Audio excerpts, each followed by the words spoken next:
Salut, je te fais faire un mini tour de ma classe de première année pour te montrer mes favoris. Dans le fond de la classe, il y a plusieurs items qui sont à la disposition des élèves comme des feuilles brouillons, des outils en mathématiques comme des grilles de nombres, des boîtes de 10, des effaces qui peuvent emprunter pour les tableaux effaçables, des crayons effaçables aussi, des crayons couleur peau pour tous les élèves.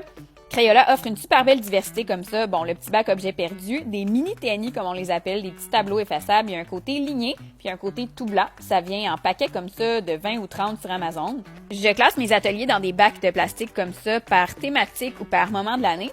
Puis à l'intérieur d'un bac, là, j'utilise des petites pochettes comme ça qui viennent d'Amazon encore une fois pour mettre les ateliers.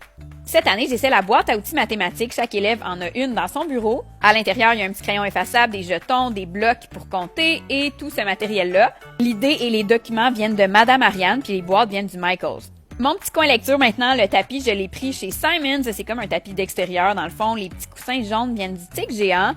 Les tablettes aimantées, c'est comme des genres de porte-épices pour mettre dans la cuisine normalement sur Amazon. Les affiches viennent d'Élise Gravel, que j'adore. La chaise turquoise, je sais plus trop, je l'avais déjà chez moi depuis un bout. Et la bibliothèque vient de l'école, tout simplement, une collègue qui en avait plus besoin. Puis il y a encore plus de livres de l'autre côté dans des petits bacs qui viennent du Dollarama. Je les classe pas vraiment par catégorie parce qu'en première année, ils savent pas trop comment les replacer de toute façon.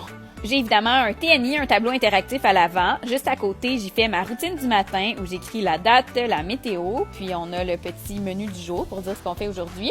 Cet affichage-là vient du sac à dos de Samuel. Moi, à l'avant de mon tableau, j'aime bien avoir une petite table comme ça pour y déposer mes documents, le matériel que j'ai besoin. La table était un peu usée, donc j'ai trouvé un rouleau de surface autocollante comme ça, effet marbre. Je trouve ça vraiment beau, quoi qu'on voit comme la ligne où ça se sépare. C'est pas parfait, mais bon. Le pot de fleurs vient du Dolo, j'y mets des crayons en surplus. De l'autre côté du tableau, j'ai dessiné des trottoirs d'écriture comme ça pour la calligraphie, pour écrire des mots. Ensuite, j'ai des boîtes de 10 aimantées qui viennent avec des jetons de couleur, vraiment super pour les maths. Les crayons que j'utilise pour tracer sur le tableau, c'est comme des feutres en craie qui viennent d'Amazon, vous serez pas surpris.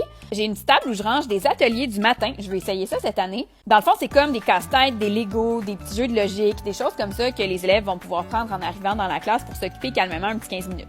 Ensuite, on voit mon bureau que j'ai décoré avec des petites affiches qui viennent de Prof et compagnie et la guirlande vient du Dollarama.